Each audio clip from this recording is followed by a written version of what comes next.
Talentingiausi Lietuvos vaikai nuo šiol turės dar geresnės sąlygas siekti krepšinio aukštumų. Antradienį Kaune vykusioje spaudos konferencijoje paaiškėjo, kad Vičiūnų grupė ir 2017 metais lieka pagrindinė Lietuvos krepšinio federacijos rėmėja, o 32 perspektyviausiems šalies krepšininkams skiria metinę Viči stipendiją. 240 eurų Viči stipendiją kas mėnesį gaus 32 perspektyviausi jaunieji žaidėjai, 16 mergaičių ir 16 berniukų.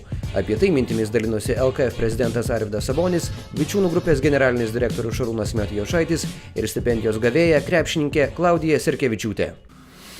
Yra 16 merginų ir 16 vaikinų, kuriuom bus skiriamos stipendijos, tai yra 240 eurų į mėnesį, iš kurių 120 bus tiesiai sportininkų ir 120 mokyklai. Tai, kaip sakyt, sportininkas yra skiriama ne tam, kad jis pravalgytų, bet kad, sakysim, padėtų savo geriau, greičiau tobulėti, kažkokį tai inventorių nusipirkti, gal baseino reikia, gal vitaminų, gal papildų, žodžiu, tam reikalui, o mokyklai tai taip pat paskatinti trenerį, jo grupę, taip pat gal kažkokio inventoriaus reikia, kuris po to turbūt, kai tas sportininkas baigs kažkur karjeras, inventorius nedings, jis lieka mokyklai, tai kažkaip šitaip.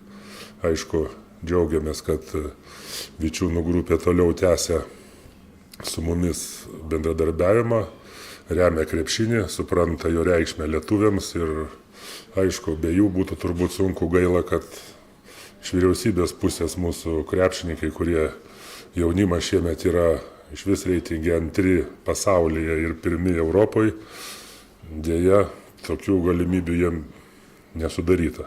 Mes turim jaunimo rinktinių vyr trenerius ir merginų ir berniukų, turime meistriškumo komisiją, tai jie ir atrenka tos vaikinus ir merginas. Tai aplamai rėmimo pati idėja kilo turbūt dar ne man, mano tėčiui su Arvydu kažkada tai pasišnekėjus. Kilo ta idėja, o mes ją tęsime, nes matome didelį potencialą Lietuvos jaunime. Ir kaip aš minėjau per konferenciją, Lietuvoje reikia to jaunimo, nes natūraliai vyrų komanda jinai auga, žmonės keičiasi, reikia vis naujo kraujo, gerąja prasme. Ir tai yra geriausia investicija į tuos jaunus žmonės. Tai yra galimybė jiem suteikti stipendiją ir padėti jiem tobulėti krepšinio kelyje.